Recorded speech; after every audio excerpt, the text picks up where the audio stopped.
Hey crew, it's Pitt, and I'm back with some more Esoterica / ancient lore because this one fits into both categories. We are continuing our exploration of the secret of the golden flower. We are reading aloud and discussing as we go along the various points that are brought to light by the text. It is not the format for everyone, but some people seem to find enjoyment in it, maybe even a little bit of education, and so you are more than welcome to tag along with us as we continue our exploration. Before we begin, however, if you are unfamiliar with me, any of my unconventional beliefs, or if at any point in time I lose you in the terminology, there will be several playlists linked in the corner above, in the box down below, along with the original source material so that you can get a better understanding of me and why I stand where I do. I will more than likely direct you to these playlists several times during the video, but of particular note today is going to be the Infinite Integrations playlist, where I describe in more detail, the way that I do the things that are talked about in this book. We are talking about things that I have experienced and how they line up with the things that are in this book. So some people may get their little fifis hurt, and that's okay. With all that being said, we are going to dive in and continue. This is chapter 9, setting up the foundation in 100 days. I expect that we will be able to get through this. We are on page 55 and there's only 72. So we can probably get through this one in one sitting. Chapter 9, setting up the foundation in 100 days. One of the Mind Seal scriptures says, "The returning wind mixes together. The 100-day work is effective." On the whole, to set up the foundation requires 100 days before you have real light. As you are still working with the light of the eyes, not the fire of the spirit, not the fire of essence, and not the torch of wisdom. And like I have said before, I am not positive that it's 100 days, but it is an extended amount of time. I recommend 8 weeks. 8 weeks is not 100 days, but that is on the short side, right? I tell you at least 8 weeks. And so 100 days is not a bad approximation. That is a little over 3 months, and so that's going to be about 15 weeks, I think. So it's not that far off from where I'm at. I'm about halfway, so by all means, err on the side of more time. Turn it around for 100 days and the vital energy will naturally be sufficient for true yang to rise spontaneously, so that there is true fire naturally existing in water. If you carry on the practice this way, you will naturally achieve intercourse and formation of the embryo. You are then in the heaven of unknowing, and the child thus develops. If you entertain any conceptual view at all, this is immediately a misleading path. All right, so creating a child is conceptualizing. I know that may seem a little bit difficult, but it is, right? We had the same problem in the last one we did. Like, if the light is the light, right? You are meant to use the light, even change the light, form the light, do the things with the light, move it up and down. But you're not supposed to create a child inside of you. It is not supposed to come to maturity, right? Now, this can be a metaphor for discovering the light and using the light. And then you have a conceptualized child, but that is conceptual, right? This practice will bring familiarity with the practice. The longer that you do it, the easier it is to obtain the results that you wish. When you first begin, it is exceedingly difficult. You have zero idea what to do. If you have practiced this for 15 weeks, then there's a good chance that you do have some conceptualization of what to do. But if you are seeing the formation of an embryo, that is just you accommodating something that you read. Right? That's not what the light does. The light fills, the light absorbs, the light moves, but it does not really form a solid object. That is you conceptualizing that thing. Right? 100 days setting up the foundation is not 100 days. 1 day setting up the foundation is not 1 day. 1 breath setting up the foundation does not refer to respiration. Breath is one's own mind. One's own mind is the breath's original spirit, original energy, and original vitality. Rising and descending, parting and joining, all rise from mind. Being and non-being, emptiness and fullness, all are in the thoughts. 1 breath is held for a lifetime, not only 100 days. So 100 days is also a single breath. This is overcomplicating something. right? This is mysterious. This is mysticism. This is, if you do not listen to me, right? Yes, it becomes easier with practice. Yes, this should be something that you are continuing for the rest of your life. That is one breath held for a lifetime. But this is just really throwing confusion to something, right? 100 days setting up the foundation is not 100 days. 1 day setting up the foundation is not 1 day.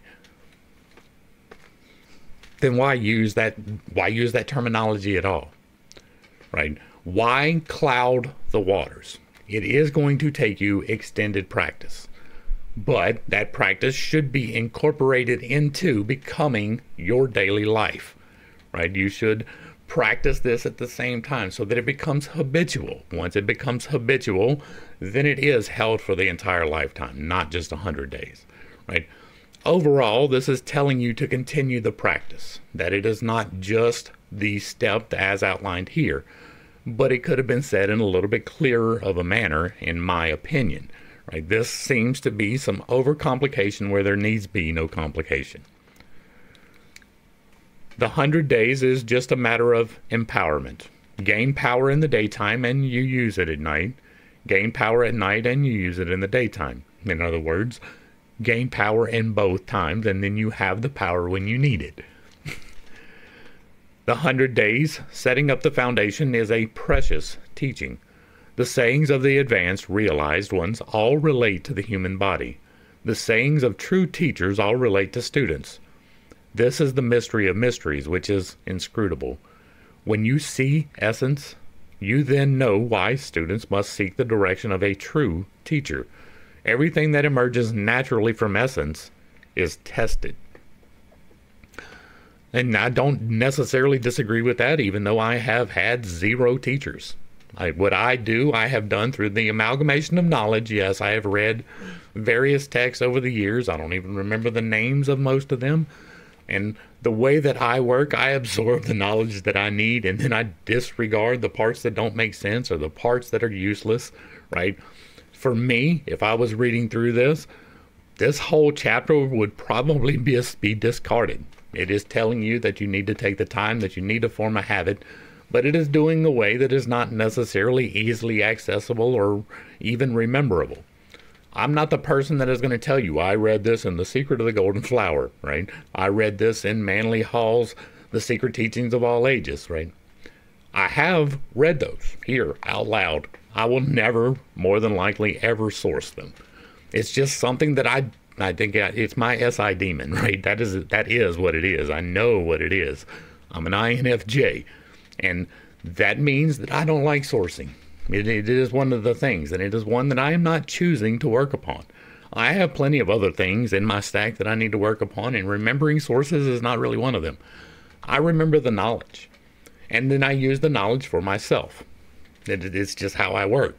I have asked for a teacher, right? In the same way that I ask for healing, the same way that I ask that my path be true and straight, the same way that I ask that I be corrected every single day.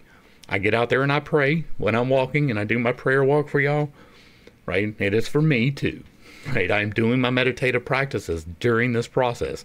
I do my prayers.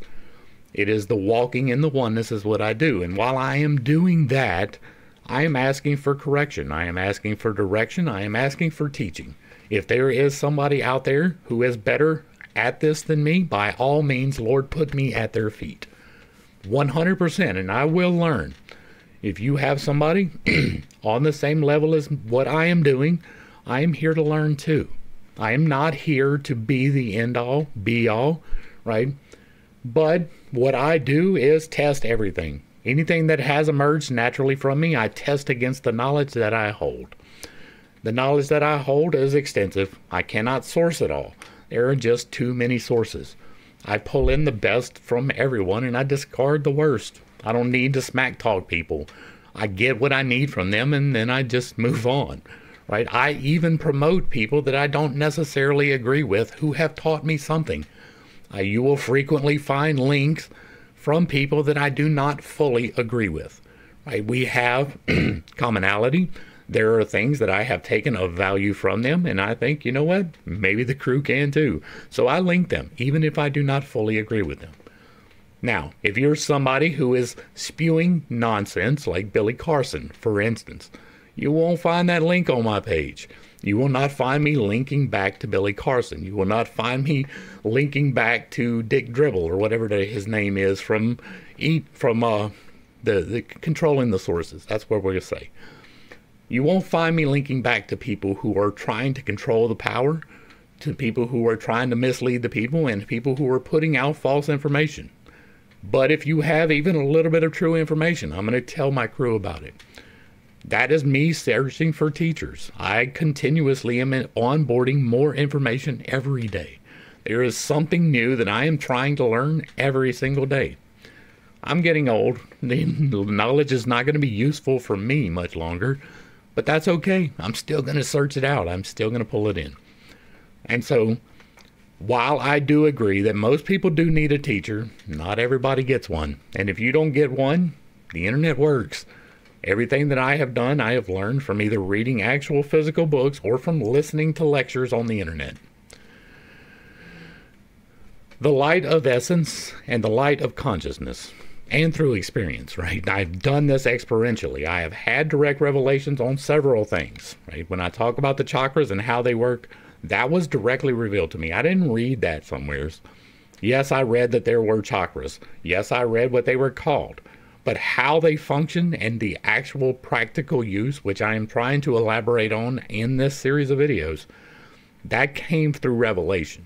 That came through experiential use and revelation. Like directly said, hey, what about this thing, this voice in my mind, right? So, yeah, bear that in mind. You don't have to take it for truth. I'm letting you know what my source is. The light and essence of the light of consciousness. The method of turning the light around, basically, is to be carried on whether walking, standing, sitting, or reclining. It is only essential that you yourself find the opening of potential. That is walking in the oneness. We have talked about that. Previously, I quoted the saying, light arises in the empty room. This light is not luminous, but there is an explanation of this as an evidence of efficacy in the beginning before one has seen the light. If you see it as light and fix your attention on it, then you fall into ideational consciousness, which is not the light of essence. Yeah, I don't know that I agree with that. You do see a light, right? If you are doing the practice correctly, there will be a light that opens, and it is a blinding light at first. It's painful. You do have to learn to move that around, and I've seen it as a light and fixed my attention upon it. And I didn't fall into ideational consciousness, which is not the light of essence. I have been able to do the things which they are talking about, right? I have affected change in my life, and not just in a metaphysical, my life is great, right? It is. I have the love of my wife and my children. I have a home and provision. I have the blessings of spirit in ways that many people don't. But I have literally healed myself, right? It is through the power of God. Never get that twisted. But He has allowed me to use this light to heal my throat so that I can talk to you like I am doing right now. There is still work to be done in me. I have problems that I am working through. They are getting better. My voice is getting better, but for 3 years, I had something that just bent it out of shape. It's like a piece of plastic and it's stretched too far and it kind of wobbles. And so I have to slowly build back up the tolerance and make them vocal cords strong again. But the lump is gone. Now, it is entirely possible that I could have done the thing with my throat, right? Got rid of the lump, which I did, and then tightened up the vocal cords artificially and been able to just do whatever, whenever. But I am not the person to rush it. It took me months to work the lump out of my throat because I bring the energy up there and I let it do what it needs to. I don't try to force it. I don't try to force the vocal cords. I don't try to force these herniations in my back. This shoulder surgery, right? There There are things happening that I cannot even fully express to you, but things are healing in me in a very real way. And so there may be more evidential proof coming soon, and I'm hoping that God provides the opportunity that allows me to discuss this with you. I don't have the clearance for it yet, so I can't yet, but I really, really want to. Now, when the mind forms a thought, this thought is the present mind. This mind is light. It is medicine. Whenever people look at things, when they perceive them spontaneously all at once without discriminating, this is the light of essence. It is like a mirror reflecting without intending to do so. In a moment, it becomes the light of consciousness through discrimination. When there is an image in a mirror, there is no more mirroring. When there is consciousness in the light, then what light is there anymore? Okay, so this is fully assimilating the light, right? This is a later concept. This will happen, right? I have access to these things. I can do this at will these days, right? I know it sounds a little bit wonky, but like I can literally walk down the road and then decide to go into a meditative state, and it happens like almost immediately. Like I don't have to do breath control exercises for that. Now, I do a separate meditative practice than what I am doing with my walking. I sit in sunlight and with my feet on the ground, barefoot in the dirt, and I do grounding and receiving exercises. I move the energy up and down, and through this process, I am healing my aphantasia. That one I can tell you about. I have been able to visualize intentionally colors for the first time in my life. That is an amazing thing to me.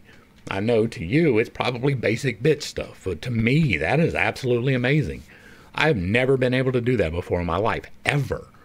And for me to be able to take the light and change it to red and clear it and make it move in the way it's supposed to move, that is astounding to me.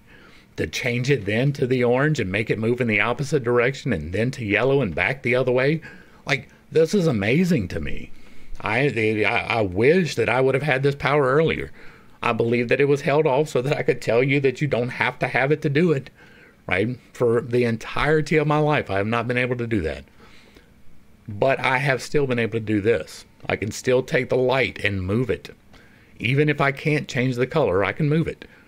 And I healed myself before I was able to see these lights. So I let you know, you don't have to have the visualization. You can just hold the concept up, and it works. I assume that it's going to be a lot easier if I can actually visualize, and so I am healing this vessel. But this is talking about the absorption of the light and the intentional use whenever you want, and that is a possibility. The more you practice with this, the easier it will be. The less you will let the outside influences bother you, the better it will be. Yes, you will feel wrath. Don't act on it. Yes, you will feel pride. Don't act on it. Yes, you will feel greed. Don't act on it. Yes, you will feel charity. You're probably not supposed to act on that one yet either. Not that you're not supposed to give away things. That is something you are supposed to do. But people get this experience and then they're like, oh, it's time to sell everything and give it away. And that's not the way. At first, when the light of essence turns into thought, then it is consciousness. When consciousness arises, the light is obscured and cannot be found. It is not that there is no light, but that the light has become consciousness. This is what is meant by the saying of the Yellow Emperor. When sound moves, it does not produce sound. It produces echoes. That is an interesting way to put it. Right? We talk often about how you don't actually hear things, or you don't actually see things, right? You see the reflection of them. This is the same concept with sound. I've never heard it before. This is the first time I've heard this one, and yeah, I guess, right? I don't know, though, because echoes implies directly bouncing off of other things, and we can hear primary sound. So that one's a little bit different, but in a way, you are hearing the echoes of the toroid coming out of someone's mouth. So I guess that's what I'm going to have to play around with a little bit. But it's not automatically illogical in the way that some people might think it is, right? We talk all the time about the light, right? You don't actually ever see anything. You see the reflection of light off of something. The same way that you don't ever touch anything, right? You are held apart from things on a molecular level that does not allow you to actually touch anything. It seems like you do. You feel the texture, but you're not actually touching it. You are touching the electromagnetic or electromagnetism that is holding it separate from you. That is what you are actually feeling. Sound, I guess, is not entirely different. You are hearing the echoes at least in your ears. So that's an interesting one. I've never seen that one before. The introduction to logical examination in the heroic March scripture says, neither in objects nor in consciousness, only picking out the organ.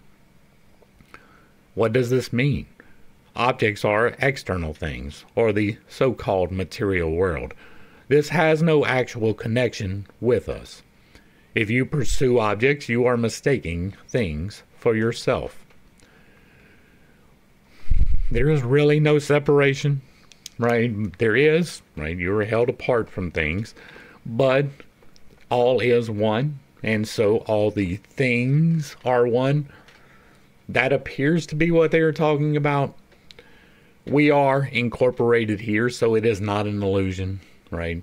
We are here physically in 5D space to do things and achieve things, and some of those things are the use of objects. So objects are external things. There is and is not a connection with you, right? All things are one, so there is a connection. All things are energy stored, so there is a connection. But all things are held apart from you, and so you are mistaking things for yourself is a real thing, right? Wanting to hold on to everything, greed to the point of excess, that is, in part, this, mistaking things for yourself. But, once again, you are not meant to give away everything. You are meant to possess things. You are meant to use those things for the betterment of mankind.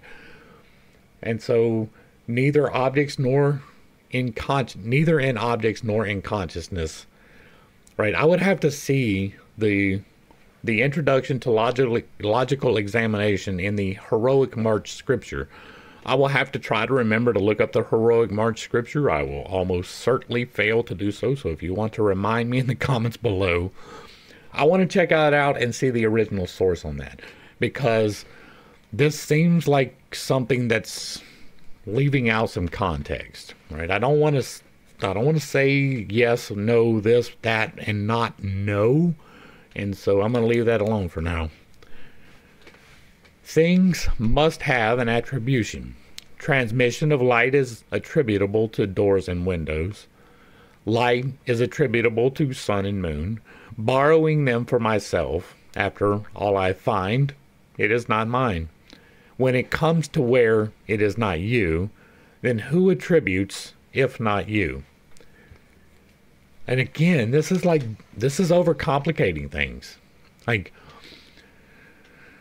transmission of light is attributable to doors and windows. Okay, if you want to make the analogy that your eyes and ears and mouth are the doors and windows, then transmission of light is attributable to doors and windows. Or it could just be attributable to the source of the light. And the doors and the windows do facilitate that, but it's not attributable to that, right? The door's not emanating light. The windows don't emanate light. They allow the light that is already there to pass through. Borrowing them for myself. After all I find, it is not mine. The light is and is not of you, right? Yes, it is a source available to you, but it is the source of all things. It is directly from God. It is the Holy Spirit. So it is not you. Like, this is just overcomplicating something. There's really no reason for this. Light is attributable to the sun and moon. When you see the light of the sun and moon, there is nothing to attribute it to.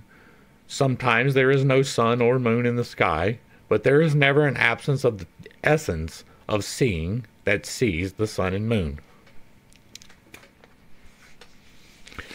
This is talking metaphorically about the internal sun and moon, right? We talked about that in the last video. You have the sun, the white penetrative creative force above, and then you have the moon, which is the dark receptive nurturing grounding force below. And you are meant to use both of these lights, white and black. That is the yin and the yang, and you are meant to achieve the balance between them. And that is what this is talking about. It's probably what the last one was talking about, but it is overcomplicated. Once again, you're taking into metaphor with something which can be clearly stated. You are using the forces of creation and grounding. You are using the positive and negative forces of creation. The light, right? It does not need to be overly complicated by putting it into allegory of the sun and the moon. Yes, it has been explained already what the sun and the moon is, but that was a couple of chapters back, and people forget things, right? There's no reason to overly complicate it, and this all appears to be overly complicating something that has been clearly talked about before. Before. That was weird. If so, then can that which discriminates sun and moon be considered one's own possession? Don't you know that discrimination is based on light and dark? When both light and dark are forgotten, then where is discrimination? Therefore, there is still attribution. This is an internal object. No. When you are using the dark and the light, right, which we just talked about, they are separate. They are two different creative forces. Both of them create. They just do it in a different manner. One does it by penetrative power, and one does it by grounding power. But both of them create harmony through balance. And so you can't really forget them. You can use them, you can meld them, you can blend them into what they are meant to be, the perfect melding of black and white, right? The checkerboard pattern that should be your divine aura or Merkaba or however you want to think of it. They should be there, both black and white. You should be consciously, clearly using both of them. When both dark and light are forgotten, then where is their discrimination? Is taking away that understanding that this is two creative forces. You can use them in harmony with each other, but that doesn't make them the one, right? The one is the source, right? But it gave us both forms of light, and the one and the other formed into one is also as above, so below, right? Now there is the as below or as above, so below, melded through the heart and into the Merkaba. That is one manner of it. But there is also the use of the light and the dark melded into perfect harmony, which is also as above, so below. The attribution, that is you consciously choosing it, but you should be doing that. You should know that these are two separate objects, right? Everything contains masculine and feminine energy, and you are meant to use both. Only the seeing essence cannot be attributed to anything. But if when seeing is not seeing, then the seeing essence also has an attribution, which refers back to the seeing essence of the revolving flow of consciousness, alluded to in Buddhist scripture where it says, using your flowing, revolving consciousness is called error. No. Once again, you are meant to consciously shape these things. You are meant to envision, right? I held the concept of I could not envision, but that is the same thing. It is consciously taking these energies, melding them together, and creating into being something that was not. Now, nothing comes from nothing, right? You don't ever just pull something from nothing, but you can pull something that exists into your life that is not currently there. That is a conscious choice. You have to consciously decide to consciously use these powers, and taking away the conscious use is a control system and a limiting factor. I am not surprised to find a reference to Buddhism here because Buddhism is a control system. It is limiting what you can do with the system. It is the same for Christianity, so don't get your panties twisted. It's the same for Islam. It is the same for Taoism. All of them are a control system. Now, whether or not the control system is effective in achieving the means for which you wish to live, you have to decide. I am using something that is separate from all of them. It is an amalgamation of many pieces of them, but it is definitely separate from all of them. Using your flowing, revolving consciousness is called error. No, no. When first practicing the 8 attributions for discerning perception, the first 7 show how each is attributable to something, temporarily leaving the seeing essence as a crutch for the practitioner. But ultimately, as long as the seeing essence still carries with it the 8th consciousness, it is not really unattributable. Only when this last point is broken through is this the real seeing essence, which is truly unattributable. No, again, you can't attribute it. Everything is the one. And so everything can be attributed to the one. If to nothing else, it can be attributed back to the one. That is the indisputable, immutable fact. Doesn't matter how old something that has been written is. It doesn't matter how many centuries or millennia it has been passed down. If it is wrong, it is wrong. The first 7 is the aligning of the interior chakras. The 8th is the aligning of the outer chakra. No matter how the terminology falls out, that is what is meant. The envisioning is a tool, not a crutch. Yes, a crutch is a tool, but it is a specific kind of tool. It is something that you lean on. Well, I'm telling you now that you don't have to lean on that tool, but it is a tool that you can use. If you've got access to it, by all means use it. Make sure that you are doing it correctly. Follow the 8 laws of creation. But if you are following the 8 laws of creation and you are doing things in the correct manner, it is going to be attributable. You are going to be able to say, God did this, right? You are going to be able to say, I did this through the power of God. He wants you to. And so, as long as the seeing essence still carries with it the 8th consciousness, it is not really unattributable. Only when this last point is broken through is this the real seeing essence, which is truly unattributable. So you are trying to take it away from the divine? Like, that's the only way that I can interpret this, is trying to remove from the divine that which is unalterably of the divine. Not everything in the book is good, right? When turning the light around, you properly turn around the primary unattributable light, so not a single conscious thought is applied. What causes you to flow and revolve is just the 6 sense organs, but what enables you to attain enlightenment is also just the 6 sense organs. But the fact that sense objects and sense consciousness are not used at all does not mean that using the sense organs But the fact that sense objects and sense consciousness are not used at all does not mean using the sense organs, just using the essence in the sense organs. And again, that is an overcomplication that is unnecessary. This is instinctive use, right?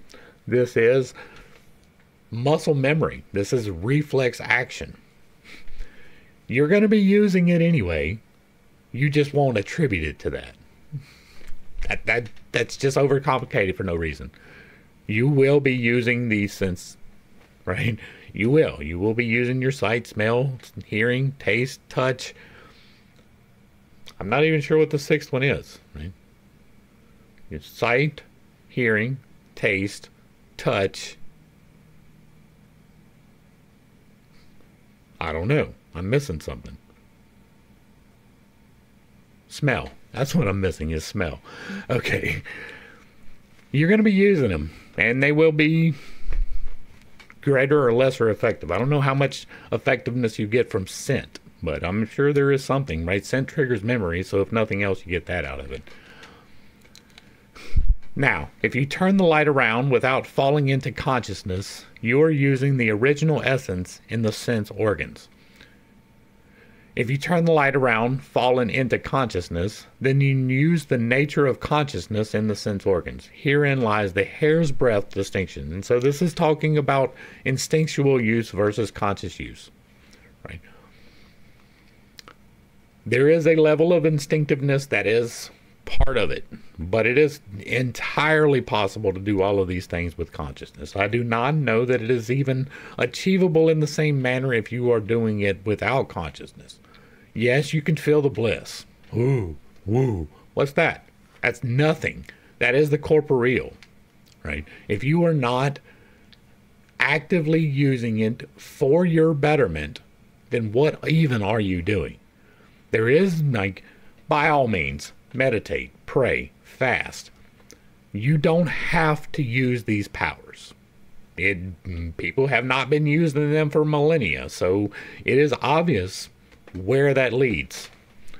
You should be meditating even if you don't do this. You should be seeking harmony within yourself at a minimum, regardless of whether you believe in using the magical powers or not. They will unfold themselves to you, and you have the choice to not use them, or you have the choice to use them, and you use instinctively many of them already. When you are speaking something out loud, you are using it whether you know it or not. So if you're saying, I'm going to have a shitty day, and then you have a shitty day, guess what? You manifested that. If you're saying, I'm going to have a wonderful day, and then all kinds of terrible things happen, and yet you still have a great day, you manifested that. That is the unintentional use. You can unintentionally use these powers for good and for bad. That is an absolute truth. But I don't know that that should be the goal. I really don't. I really, really don't. I think that you should be seeking to use these things consciously. You don't have to listen to me, but I do believe that. I believe that through the exercise of the things, you get better control of the things, and trying to use them instinctually is going to wind up backlashing. There will be repercussions, almost certainly. It's not because of me. It's because of them laws that you're ignoring by not taking the time to go through and do it correctly. Deliberate meditation is the light of consciousness. Let go, and then it is the light of essence. A hair's breadth difference is that of 1,000 miles, so discernment is necessary. Same thing. And like this hair's breadth difference, I understand that. Trust me. The difference between things I point out all of the time. Sometimes it is an inflection in the way that you say it that makes a difference. Sometimes it is word choice. Sometimes it is your actions. But there are differences between intentions, right? That is true. But deliberate meditation versus instinctual meditation is, like, I can do the instinctual stuff, so I know what they're talking about. I just don't think that it's any more effective, and if anything, it is slightly less effective. In my own personal use, right, I tried for a long time to not use these powers. I call them powers, I don't care. I tried for a long time not to use these, right? I did. The control systems had me firmly in their grip for a long time. It has been a process revealed to you on the internet of me dismantling myself from the control systems. There are and will be control systems no matter what. You can only choose which ones you will align yourself with and which ones you won't. I have chosen to remove myself from almost all of the control systems, and it was not until deliberate meditation and using the light of consciousness, right, that I affected the change in my throat.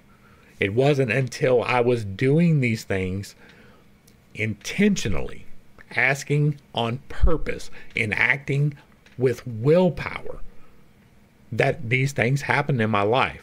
I didn't get the healing that I have from just letting it happen. I practiced meditation, right? I've been doing this. And so it was the conscious direction that allowed me to actually do things. And so once again, I don't think that the letting go of the control is necessarily a good thing. That doesn't mean that you are forcing, right? You are not pushing something into becoming, but rather you are calling for something that exists to come. That is the hairbreadth difference, right? It is the intentionality behind it that is the difference in the hairbreadth. If consciousness is not stopped, spirit does not come alive. If the mind is not emptied, the elixir does not crystallize. And in a certain way, this is true, right? And in a certain way, it is misleading. Your mind will not be completely empty. You are aware of the things around you. We talked about that. They talked about that. You clear yourself from your conscious thoughts, right? That is not exceedingly easy to do, but it is definitely an attainable thing. But you will still be aware of your surroundings if you are doing it correctly. You will know that the wind is blowing through the trees. You will know that the sun is shining on you. You will know that the dog barked in the yard next door. But it won't affect you. It won't pull you out of your state, right? It is something merely that is happening, not something that you have to be engaged in. So, yes, you will empty your mind, or the elixir will not crystallize. But consciousness stopping is you going to sleep. That's what consciousness stopping is. You're going to sleep, and you're not going to go to sleep if you're doing this correctly. Right? That's the main problem I'm having with this entire section. Is this is supposed to be a deliberate, intentional process. You are meant to do this intentionally, and that requires consciousness. If you are doing it while asleep, then you are not really doing it. If you're doing it while you're asleep, you're probably going to hurt yourself. When mind is clean, that is elixir. When mind is empty, that is medicine. When it doesn't stick to anything at all, it is said that the mind is clean. When it doesn't keep anything in it, it is said that the mind is empty. If emptiness is seen as empty, emptiness is still not empty. When empty and mindless of emptiness, this is called true emptiness. And again, that is a subtle distinction that is probably not correct, right? Like we just said, you will be aware of things. One of those things at some point will be, I'm not thinking of anything. You will have to get rid of that. So yes, but also no, right? You're still going to be aware of the things. You're still going to be moving energies. You're still going to be at least acknowledging that the energy is there and trying to figure out what to do with it. You're not asleep, so there is not the unconscious. There is instinct, yes, but it is not all instinct. A large part of it will become muscle memory. I can just pull up and push energy like it is nothing. Like I can take grounding force and use it, or I can take penetrative force and use it. I can do that. I don't know whether other people can or not. I haven't run into people who have actually been able to do this. I've run into several who thought they could, and it turns out that they can't. So there is that. But not holding on to the thoughts is a real thing. But they will pop up regardless. It is just like the dog barking in the yard next door, though. You're not supposed to become disrupted by it. It is a thing that is happening, but it is not necessarily happening to you. The conscious direction of the energy is something that you are doing. It is something that is happening, and you are doing it. It is a conscious choice. It is happening to you. You are directing it. 11. The intercourse of water and fire. Now, water and fire is the light and the dark, right? The dark is the water, the light is the fire. That is what they're talking about here. Whenever you leak vital spirit, being stirred and interacting with beings, that is all fire. Whenever you gather back spirit's consciousness and quiet it down to steep in the center, that is all water.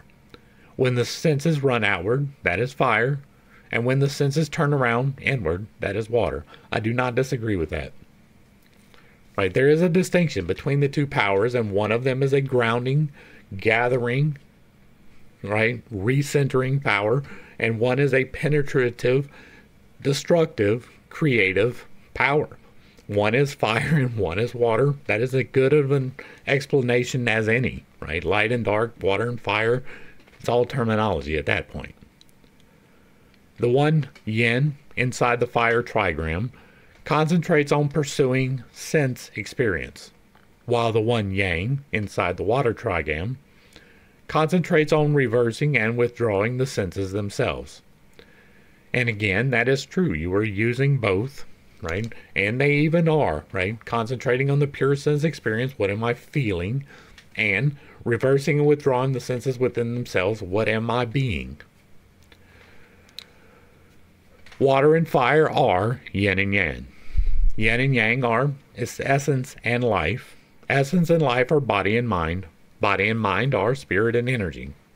Once you withdraw to rest your vital spirit and are not influenced by objects, then this is true intercourse, as of course when you sit in profound silence. And again, I do not disagree with this at all. Where are we at? Chapter 12, the cycle. For the complete cycle, energy is not the main thing. Mental attainment is the sublime secret. If you wonder what it is, it ultimately is. The cycle helps growth. It is maintained without minding, carried on without deliberate intention. Yes and no. Look up at the sky. It changes from hour to hour through 365 days. Yet the polar star never moves. Our mind is also like this. Mind is the pole. Energy is the myriad stars revolving around it. The energy in our limbs and throughout our whole body is basically a network. So do not exert your strength to the full on it. Refine the conscious spirit, remove arbitrary views, and then, after that, medicine will develop. Yes and no, right? We are talking once again about using things, and using things takes conscious effort. Things will happen. You will call for things to happen, and they will happen naturally. That's what I did, right? I bring the light to my throat, and I ask for healing, but I don't try to heal it. I bring the light there. I let it sit there. I ask for it to happen, but I am not making it happen. That is the Holy Spirit working through me. It is something I do have a small measure of control of, but I am not forcing it to happen. That is close to what is being said here, right? Now, the polar star never moves. That's not true. It does move, right? It is almost imperceptible to us because of the way that the tilt of the earth and the way that we move is, but it does move. Okay? We've had a couple of north stars over the past few centuries. I think it's Polaris now, but at one point it was the dog star. Like, there is a difference. I understand this is one of those subtle things, but there are a bunch of stars moving around it. But once again, that is a matter of scale and scope. So the energy in our limbs and throughout our whole body is basically a network. That's true. Do not exert your strength to the full on it. That is true. Like I just said, I carry the energy where it needs to be, but I don't focus on forcing it. Right? I am not trying to immediately make my vocal cords tighten to a pre-stretching state. I'm allowing that to happen in the way that it needs to happen, but I am still bringing the energy there and asking for healing every day. I get a little bit better every day. I have had other things, the same thing. I don't force it. I am allowing it to happen naturally, and part of that is me doing exercises, right? I do vocal exercises besides just talking to you, right? This video, all of my videos are in part vocal therapy. It is me learning to use my vocal cords again, but I do the do, re, mi, fa, sol, la, ti, do, right? I work on that. I work on range of motion for my throat by using my tongue, right? You take your tongue and you stretch it all the way back and try to touch your uvula. That's stretching down here. It's stretching up higher. It's allowing that chakra to fully flex. That is part of what I am doing, but it is not trying to force it. That's what this is. That is my interpretation of what this is saying, right? You can move the energy where it needs, but don't try to force it, right? Do not exert your strength to the full on that. Refine the conscious spirit and remove arbitrary views. That is pretty good, right? You get the thoughts, you dismiss the thoughts. They are going to still come. You're still awake. And then you remove the arbitrary views, which is, I need this to happen, is one of those arbitrary views. I'm going to force this to happen in the manner in which I want it to. That is another one of those arbitrary views. Allow what is naturally meant to happen to happen. Don't try to force it. This medicine is not a material thing. It is the light of essence, which is none other than the primal, true energy. Even so, it is necessary to attain great concentration before you see it. There is no method of culling. Those who speak of culling are quite mistaken. And that I don't even know what he's talking about. Right? Culling what? Now, the material thing, we've already talked about that. It is the light of essence. It does appear. You can see it. You can use it. When you have seen it for a long time, eventually the light of the basis of the mind becomes spontaneous. When the mind is empty and all indulgence is ended, you are liberated from the ocean of mystery. Now this is mental alchemy, right? When you become accustomed to overcoming, when you become accustomed to overreaching, overarching, becoming more, it does become a second thought. When I'm washing dishes, I take myself back into my mind often. When I am doing menial tasks around the house, it is the same way. That is the walking in the oneness that we talk about. I do that often, right? It is in part a meditative practice in order to strengthen my ability to do it. But sometimes it happens when I'm not even thinking about it. If I'm sitting around and I'm just waiting for something, it winds up happening, and I'm looking at auras. It's just how I work. It becomes second nature, and so yes, it does become spontaneous. You are able to do things faster and easier the more you practice with them. The more you use the muscle, the more the muscle is effective, right? Getting up off of your ass and walking is strengthening yourself. That is a real thing. If it is dragon and tiger today, water and fire tomorrow, in the end, they turn to illusions. These things are similes, right? They are allegories for the actual, right? Light and fire, or water and fire. Those aren't the actual essences of what it is. It is light and grounding, right? It is two separate sources of light. If you call it the dragon and the tiger, and water and fire, and you're constantly changing how you refer to it, it can be a problem, right? If you are not firm in the things that you think, I know what I'm talking about, right? When I talk about, that sounded awful prideful. When I talk about the things in the manner in which I do, I try to stay consistent. It is because of the way that I use them, right? It is the light and the dark. I can understand that you refer to them as water and fire, or dragon and tiger. I don't know which one's supposed to be which in that one, but if you cannot get the consistency in your mind, then it will be an illusion. You will never attain. It is about consistency. Doing the same meditative practice until you have mastered it, and then allowing it to become second nature. The terminology can be important in that. It's not the end-all be-all, but it is something that is fairly important. There is a cycle in each day. There is a cycle in each hour where water and fire interact. There is a cycle. This is a cycle. Our interaction is the revolving of heaven. As long as you are unable to stop the mind directly, as a consequence, there are times of interaction and times of non-interaction. Yes. Yet, the revolving of heaven never stops for a moment. If you are actually able to join yin and yang in tranquility, the whole earth is positive and harmonious.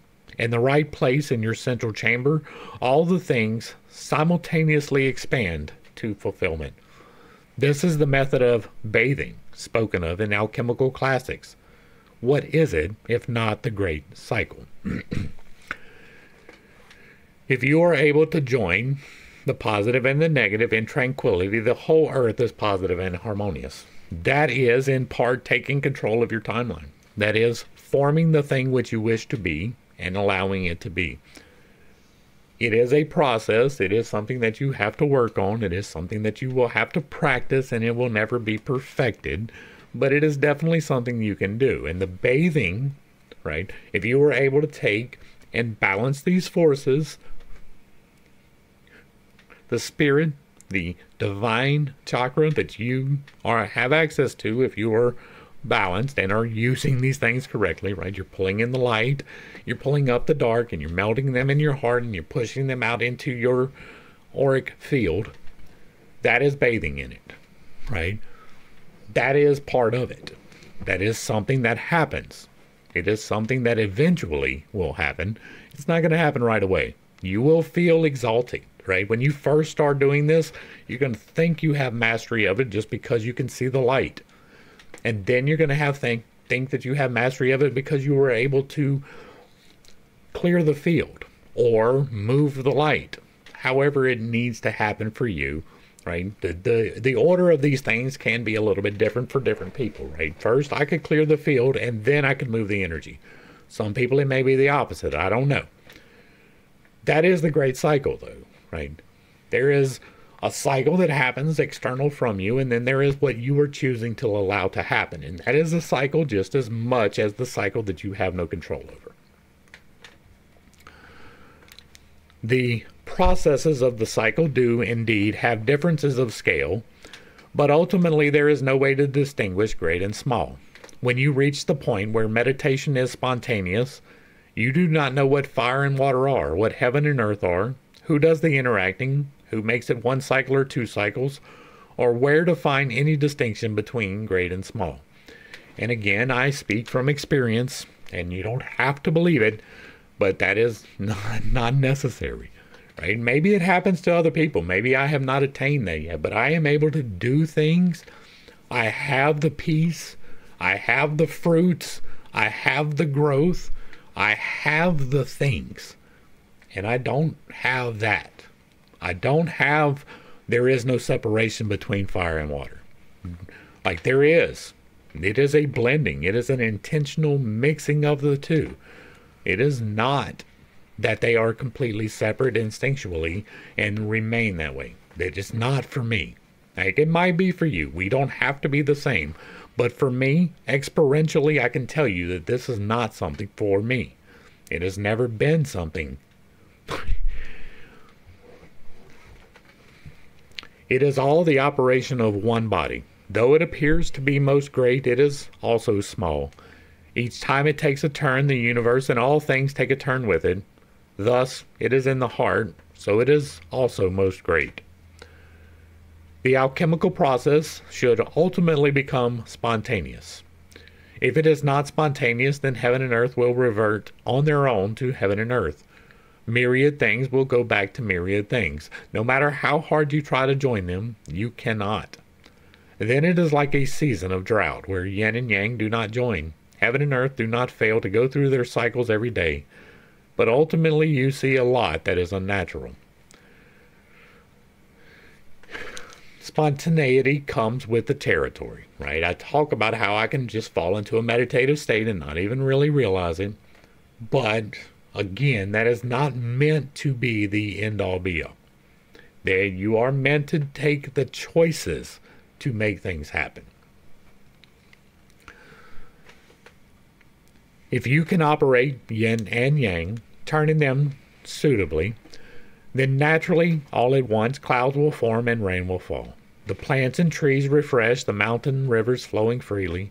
Even if there is something offensive, it still melts away all at once when you notice it. This is the great cycle. And again, yes and no. You do have powers. You do have the ability to do things, but you are not the only one affecting the external world. That is something that you need to bear in mind. And you can do wondrous things. I have dissipated and intensified a tropical storm.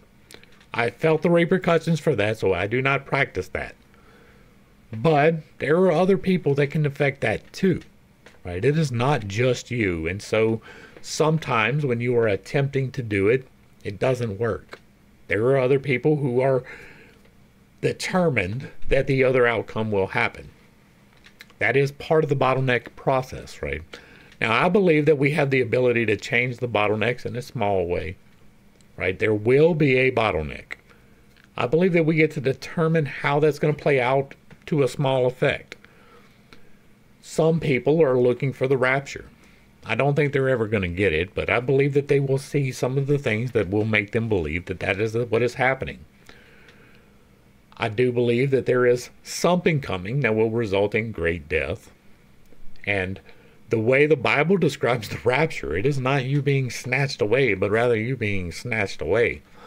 And so some people will see it one way and some people will see it other way, but the people who are focused on it will see it that way. So if you are in particular looking for the technological overtaking of society, then that might happen for you. I'm looking at we are all going to break free from the control system. So that is what is going to happen on my timeline. Your timeline and my timeline don't have to be the same. Things can diverge. That can be a little bit much for some people to understand. And if you don't get that and you want more of an explanation, the video, the NPCs and the multiverse, will give you a little bit more on that. It is in the Infinite Integrations playlist. Students ask about living midnight. This is very subtle. If you insist on defining it as true midnight, that would seem to be sticking to forms. But if you do not focus on forms and do not point out true midnight, by what means can the living midnight be known?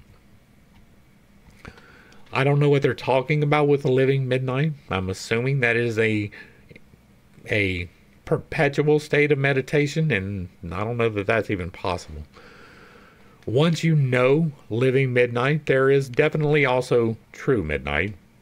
Are they one or two? Not true or not alive. It all requires you to see the real. Once you see the real, everything is true, everything is alive. If your seeing is not real, what is living? What is true? As for living midnight, when you see it at all times, when you finally reach true midnight, your mood is clear and light, and living midnight gradually blooms into ever greater awareness.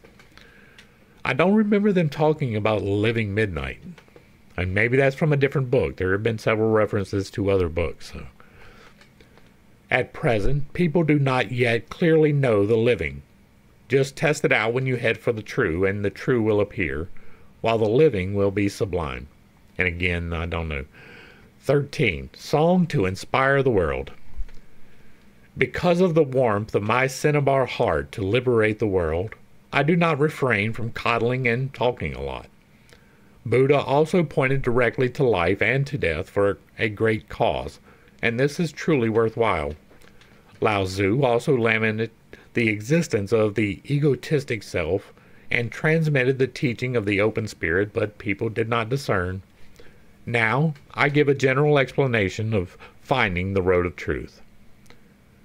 The pervasive principle of the center bears universal change.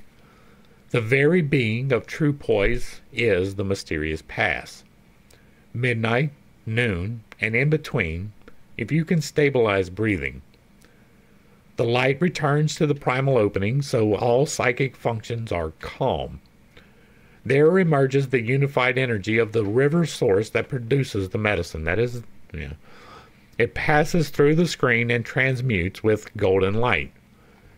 The single disk of the red sun shines with constant brilliance.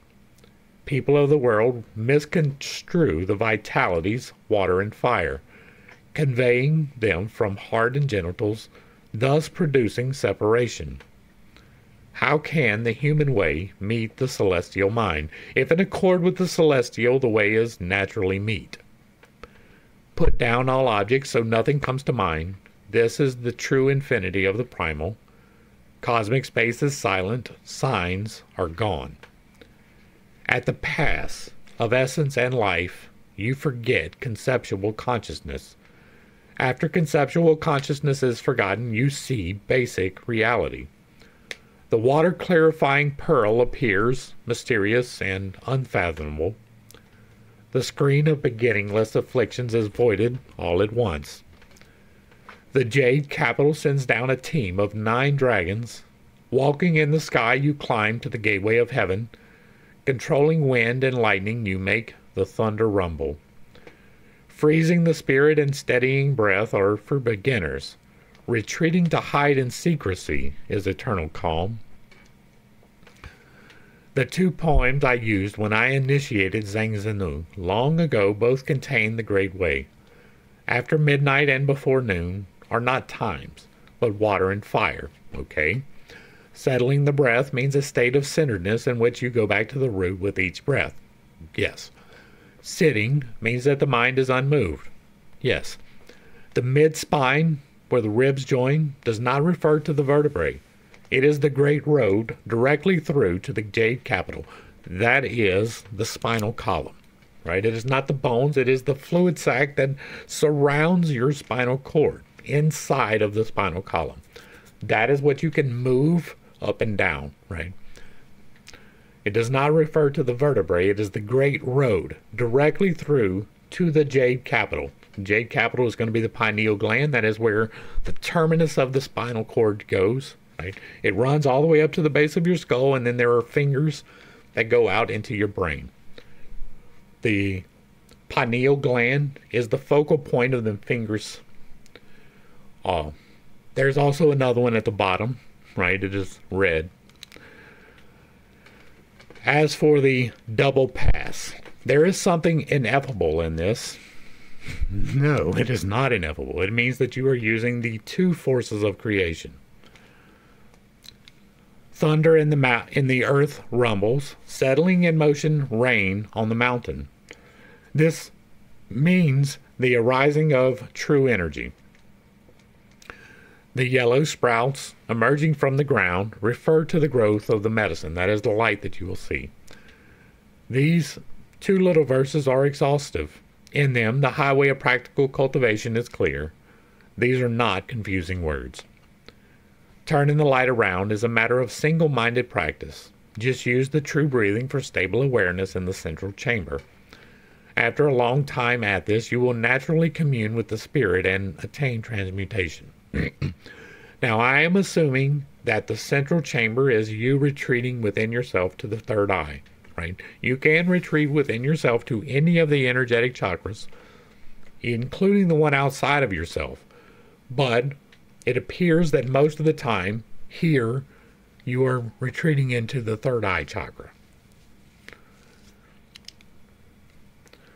This is all based on quieting of mind and stabilization of energy. When the mind is forgotten and the energy congeals, this is a sign of effectiveness, clearing of the screen. The emptiness of energy, breath, and mind is the formation of the elixir. The unification of mind and energy is incubation. Clarifying the mind and seeing its essence is understanding the way. Forming the elixir. An elixir is never a single substance, right? It is not just water. It is water plus something. It is alcohol plus something. It is the plus something that makes it the elixir. It is the light and the dark mixing together which creates the elixir. You will see the golden, right? And it is through the clearing of the field and the mixing of the 2 energies that you get the elixir that is talking about here. You should each practice diligently. It would be too bad if you wasted time. If you do not practice for a day, then you are a ghost for a day. If you do practice for a single breath, then you are a realized immortal for a breath. Work on this. That is making it a habit. Questions and answers opening up on the mysteries of the doctrine of the Great Flower. You suppose that attainment is possible in quietude, but lost in activity. You do not realize that the reason for loss through activity is because nothing is attained through stillness. When you attain nothing in quietude or lose anything through activity, in either case you have not yet reached the way. That is, learning to walk in the oneness seems to be the more effective way to use it, right?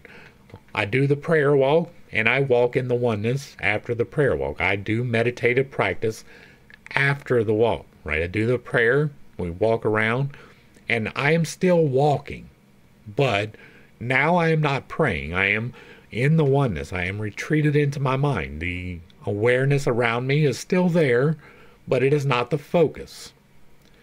And the results seem to come better from that. That is a true thing. Most of the healing that I have done has been affected while I was doing that, while I am walking in the oneness. And I can do that at will. I could do it now, but it's kind of boring to watch, right? I do sit. I do meditate. I am making that more of a practice than I have over the past, right? And as I am doing that, I am making breakthroughs, right? The healing of the aphantasia is coming from that. But the healing of the throat came from the walking in the oneness. Directing the energy, holding the energy, but not forcing the energy while in the oneness. That is the process. So when it tells you that nothing is achieved through stillness, that is not necessarily correct, right? That is where you learn to get the energy at a bare minimum. I am sure that you can use it in an effective manner, but it is probably a little bit harder because the spirit is about the becoming. It is about the what is now becoming the next.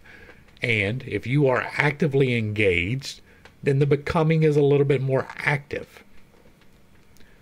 Hopefully that makes sense. When you keep presence of mind, only then do you have autonomy. When you have autonomy, only then can you manage affairs. However, presence of mind is easily interrupted. Practice it for a long time, though, and it will naturally become unbroken. Once it is unbroken, it is continuous. With continuity, the light shines bright. When the light shines bright, energy is full. When energy is full, then oblivion and distraction disappear without effort. That is true. The more you practice this, the easier it will be able to keep, right? The distractions outside do become less. You still feel all of the emotions because you are meant to feel all of the emotions, but they no longer become as volatile. You are no longer bringing them to other people, right? You feel the anger, but you don't allow it out. You use it. The anger is there for a reason. It is to let you know this situation is not right. It's not to let you know that you need to beat somebody up all the time.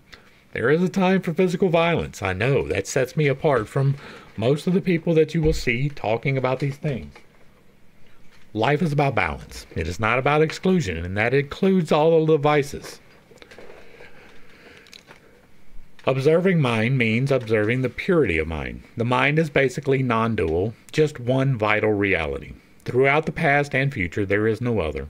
Without leaving the objects of sense, you climb transcendent to the stage of enlightenment.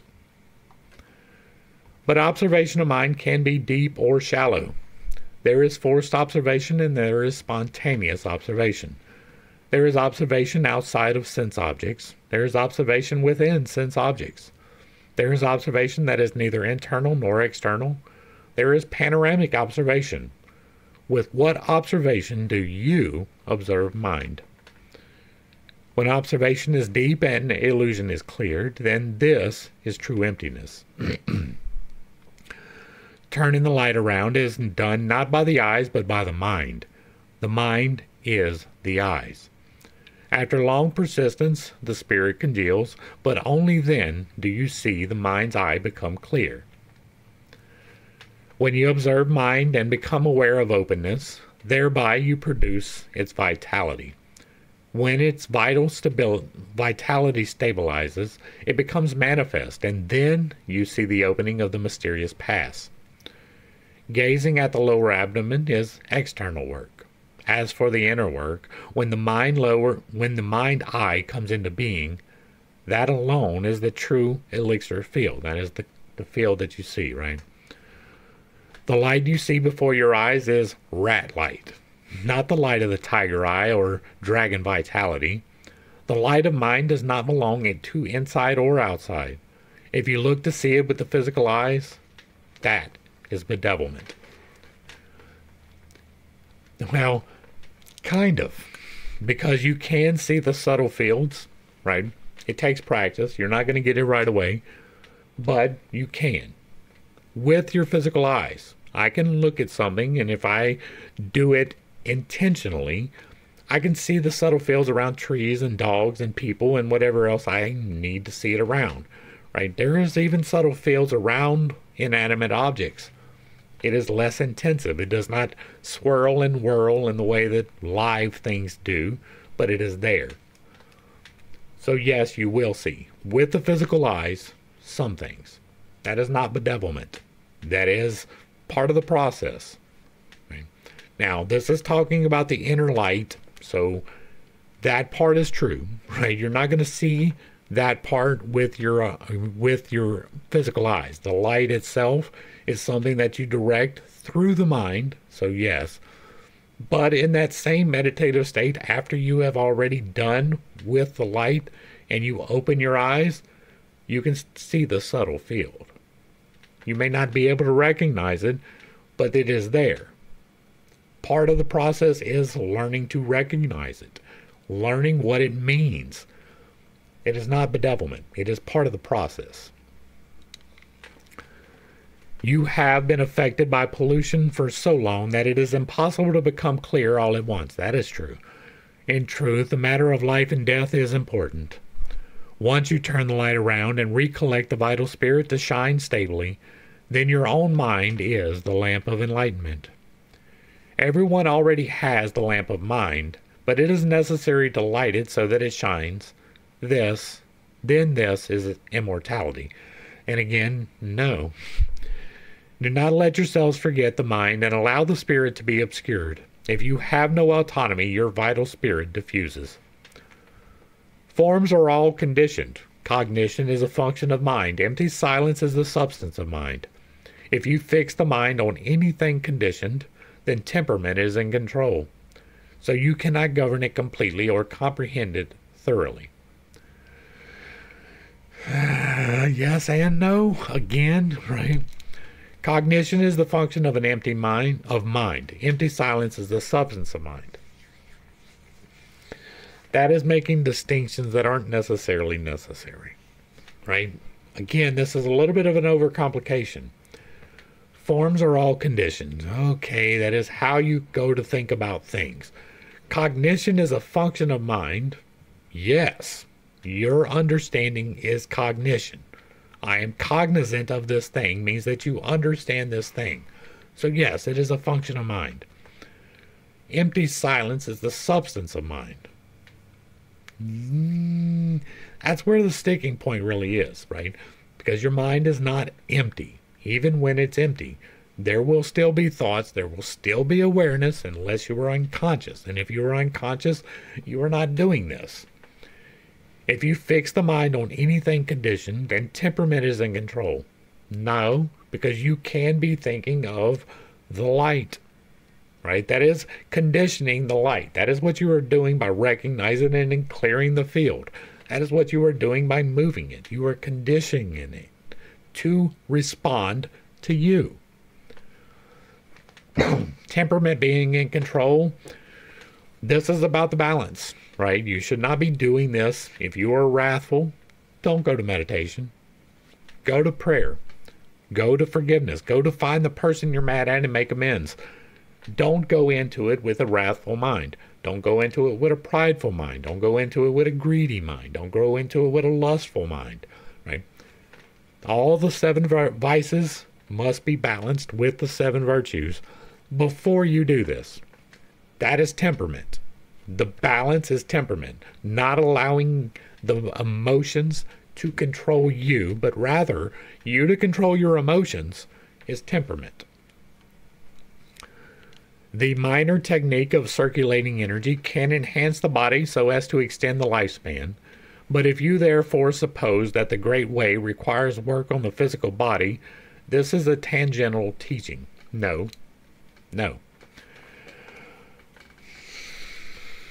You are meant to be the best vessel that you can be. This is the temple of God. You are meant to keep it in the best shape that you can. You can do any of these things without doing that.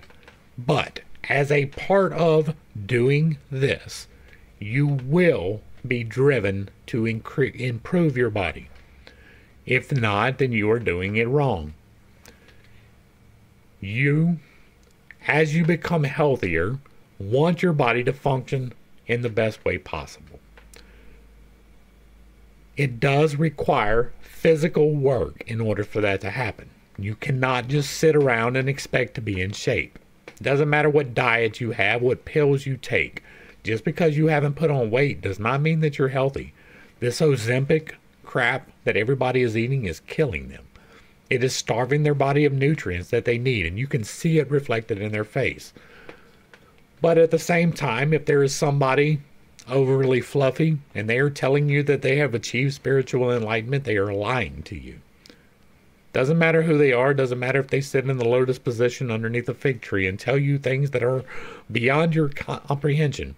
If they are not working actively to maintain health, then they are not really doing anything. That can be a sticking point for people, especially if you're fluffy, right? I am not a thin man. Even now, I am at 190 pounds-ish, right? It fluctuates a little above, a little under, depending on my diet. I'm not worried about the number. I am worried about the bounciness of the various pieces of me. And so I am trying to take that into control, but it is not an over obsessive thing. I used to be a lot fluffier. I used to not care. Now that I am becoming healthy in my mind, soul, and spirit, my body has to follow. If not, then I am doing nothing. I have been intentionally pushing myself beyond the limits of what I am expected to be able to do. I can tell you that much. And it's working. I am doing things, and it is getting better. If you are with someone and all they do, like you go to a teacher and all they ever do is meditate, they are not going to teach you anything worthwhile. What do you do before enlightenment? You chop wood and you carry water. What do you do after enlightenment? You chop wood and you carry water. You are going to be physically working, so the physical body is an intrinsic part of this process. It is not tangential. I can understand why they would say that, right? Because it is not the fundamental core teaching. Right? The fundamental core teaching is learning to identify and use the light. But you will not be able to do that effectively if you do not exercise regularly. For one, the energy is not going to flow correctly. If you are sitting around and becoming chunky thunky, you're not allowing your energy to move correctly. That is why people lose feet for diabetes. Let that sit on you for a minute. External work has no connection to the Great Way. The true practice of the Great Way first requires that vitality be transformed into energy. As alchemical literature has clearly explained, this vitality is not sexual. That, right? We've already hit on that once. Abstinence is not the way. It can be a tool. Don't get me wrong. Celibacy, which is not getting married, but in common vernacular means remaining chaste, is not the way, right? But your vitality is not intrinsically linked to your sexual emissions. Holding on to your fluids is not going to make you do this better. It can allow you to remove a temptation from your mind, and therefore it can help, but it is not intrinsic to you doing it. Right? In the same way that external work absolutely does have a connection to the Great Way, sexual energy doesn't really. Right? External work does matter. Don't let anybody tell you different. The things that you do matters. If you are doing things and you know that they are incorrect, it will make a difference. If you are sitting around and not exercising, it will make a difference in your practice. Even if you're meditating, you're not going to get the full effects. So the external things do matter. What you do as work can matter. If you are attempting to clear the field and you are lying to your clients, you will not receive the results you are looking for. I can promise you that, and I don't make promises lightly. If you are deceiving your spouse, if you are in any way, shape, or form acting opposing the powers of creation, right? If you are not balancing the virtues and vices, any one of the virtues or the vices can burn you. It is important what you do externally. That is a reflection of your internal health. And so it is manifested by the things which you do. It is reinforced by the things which you do. Having an exercise practice is important. It's not the end all be all. I'm not going to tell you what practice to do. It can be walking, it can be running, it can be going to the gym and doing exercise there. Having that activity is important.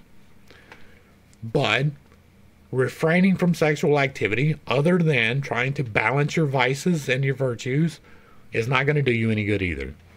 It doesn't matter if you don't relieve the pressure for a month, you're not going to get any more power.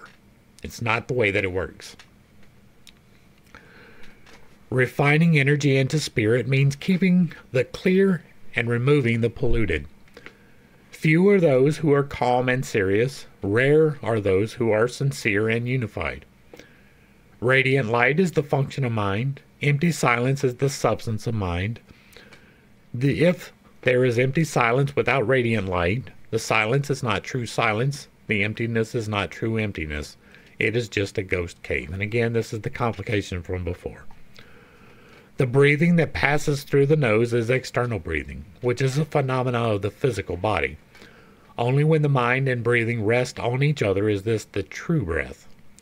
The venerable Prajnapatta, considered the 27th Indian ancestor of Chan Buddhism, said, "Breathing out, I do not follow myriad objects. Breathing in, I do not dwell on the elements of mind or body." Is this the nose?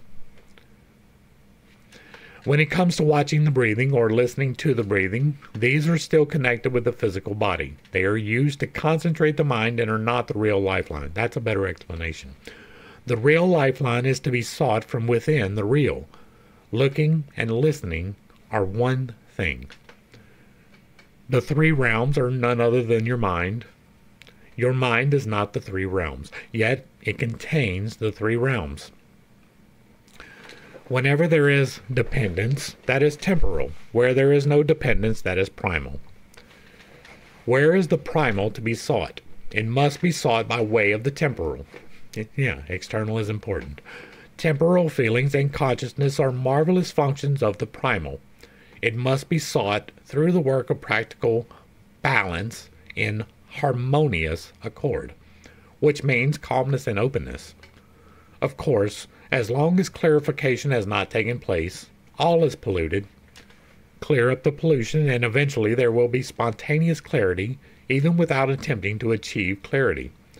Only then will the gold pill come out of the furnace. When there is no self in the mind, it is even and clear. When the spirit is pure and the energy clear, this is Buddhahood and immortality. It is only because of the iron pillars of thoughts are deeply rooted, and it is hard to escape their limitations, that it is necessary to observe one's own mind. When you see the mind, only then will you find the roots are insubstantial, and thus have a sense of freedom from phenomena while having the ability to enter their range. You can briefly experience immortality. You are not meant to reside there, right? If you were meant to reside in immortality, you never would have incorporated. The primal and temporal are originally not two. What makes the distinction is only temporal. When you discriminate, then action and stillness are not united, and primal energy becomes conditioned. When they are united, temporal energy is also primal, and there is no distinction between primal and temporal. If there is discrimination between primal and temporal, that is just consciousness. If you discriminate, then conditioning flares up, and this is the source of the profuse confusion of thoughts. What cannot be spoken and cannot be named is the generative energy, which is the substance of the way. When the substance is established, the function operates. When people are deluded by emotions and do not know there is essence, they are ordinary ignoramuses. If they know there is essence but do not know that there are emotions, this is senseless vacuity. Therefore, our teaching is actively living and does not settle into one corner, but instead applies to heaven and earth, combines eternity with the present, and equalizes others and self, and has neither enemy nor familiar. That is true. It is said that we are the same in essence but different in feeling. There is no difference in feeling either. It is just the habits developed unnoticed, evolving in a stream, continuing to the present so that their defiling influence cannot be shed. Ultimately, this is not the fault of essence. The great way is not in quiet living. If you stay quietly in a room, that has the counter effect of increasing the flames of fire in the heart. It is necessary to be working on the way, whatever you are doing, in order to be able to sit on the summit of 1,000 mountains without leaving the crossroads, walking in the oneness. Consciousness is knowledge. In ordinary people, it is called consciousness. In immortals and Buddhas, it is called knowledge. The only distinction is between purity and impurity. Yes and no. The non-cognizing in the consciousness is the eternal. The consciousness is in non-cognizing is wisdom. If you arouse a discriminatory galloping mind, this is routine, and you become an ordinary mortal. How can you find purity in the mind? It is just a matter of seeking out purity in the midst of impurity. Then, when you discover signs of impurity in the midst of purity, you have now found purity. The true mind has no form. What has form is ultimately illusory. Is the true mind to be sought from the source of mind? If the source is clean, then the celestial design is apparent, and daily activities never obstruct the supreme way. If the source is not clean, then even if you have some vision, it is like a lamp in the wind, flickering erratically. What we call the true mind is the enlightened, clear mind. Therefore, it can pervade the heavens and permeate the earth without the slightest artificiality. When mind is empty, yet not vacant, this is called true emptiness. When mind is there but not reified, this is called subtle existence. Don't tarry on one side and you then enter the middle way. Then you have a basis for gaining access to virtue. The way is present before our eyes, yet what is before our eyes is hard to understand. People like the unusual and enjoy the new. They miss what is right in front of their eyes and do not know where the way is. The way is the immediate presence. If you are unaware of the immediate presence, then your mind races, your intellect runs, and you go on thinking compulsively. All of this is due to the shallowness of spiritual power, and shallowness of spiritual power is due to racing in the mind. And that is going to end at least this. I don't know if we're going to do the translator's notes or not. I am going to briefly review them, and if there is value to be gained, then we may do that in a separate video. This might be the last one, so we're going to go ahead and act like wrap-up, right? There are a lot of very useful tidbits in this particular study. We have talked about them extensively, and there are things that are a little bit cloudy, right? There are things that don't necessarily make sense in the experience that I have had. That doesn't mean that they are untrue. It means that I have not had experience with them, and the things that I wish to relate to you as clearly as I possibly can are the things with which I have had experience. So I talk about these things because I have done them. I have achieved most of what is described here. The points where I have pointed out that I do not agree are the points that I have not achieved. And so while they may be valid, I cannot verify them. I can tell you that I have effected change in my life without the points that I have not yet achieved. So take that how you will. You can do anything that I can. I firmly believe that, even though I do not know it to be true because nobody else is doing it that I know of. But I do not hold myself as special in the way things that I can do. I can receive energy. I can generate energy. I have found the balance. I am walking in the balance of the virtues and vices to the best of my ability and the best of my knowledge.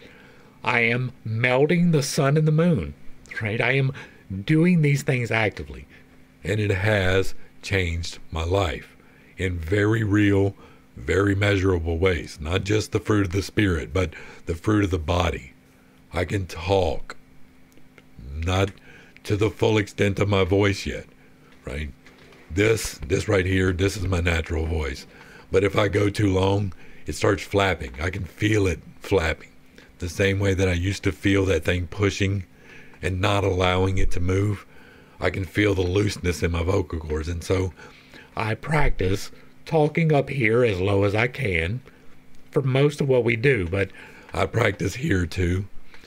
It's just harder for me to do this and consistently give you volume and clear diction. Doesn't mean that it doesn't bear a significant portion of what I am doing. I will soon be able to fully function with my voice. It is coming. I will be able to sing fully again, and I am so ready for that. Right? I will be able to do other things that we will be able to talk about soon. Like, changes are coming. There is something on the way that is going to change everything around me in a way that will allow me to be able to talk about the other things that I am doing. But currently I can't. There are restrictions. They are real, even if I don't like them. Hopefully, I brought a little bit of enlightenment and not too much confusion to a series of somewhat difficult topics. I am attempting to relay my experience in a way that you can relate to so that you can have the same experience. Finding the way, the path, has been a defining change in my life. It has allowed me to let go of a lot of things that were holding me back. It is pretty much what has been described here, right? The way is God's will in your life. It is immediate. It is right before you, and you're meant to take action in it. You're not just meant to let it happen. You are meant to navigate this life. You are meant to grab a hold of your individualized timeline. And it can align with mine, absolutely. I hope it does. But it doesn't have to. You need to be in charge of your direction. You need to be doing the things which you want to do to make you a better you. I'm not here to tell you what to change in your life. I am here to give you the tools to help you change your life. The Infinite Integrations playlist has a lot of tools in that box. The other playlists all have tools in those boxes too. Some of them intermix, right? There are some things on this playlist and on this playlist, even though they are not the same, right? Infinite Integrations is going to hold this. So is Ancient Lore, and so is Esoterica. Some of the things in Ancient Lore don't make it to Esoterica, and some of the things in Esoterica will never make it to Ancient Lore or to Infinite Integrations. These are all explorations that we are doing for various reasons. All of them tie together, though, right? It is about bringing more knowledge to more people. That is the whole goal of what I do over here, to help you to achieve the things which you want to do. I'm showing how I did it so that you can try it. And if it works, that's great. And if it doesn't, I don't know what to tell you. Like, there is another path for you. If what I'm telling you doesn't work, there is another path. I never say that mine is the only way, but I am on a way. I definitely have a path, and I do invite you to join it. If you like what I'm doing over here, let me know down below. Give me a like, share, and a sub. Throw me a comment if you agree or disagree. If it remains respectful, it gets to remain up. And if there is something that you would like to see, leave it in the comments as well. If you really like what I'm doing over here, hit me with that super thanks, because I am not manifesting money to the crew. Thanks for hanging out. I appreciate every single minute that you are here with me, and I am praying for you every single day. Until next time, I love you. God loves you. You are perfect, whole, and complete, just the way that you are. And this has been Pitt's Take. Peace.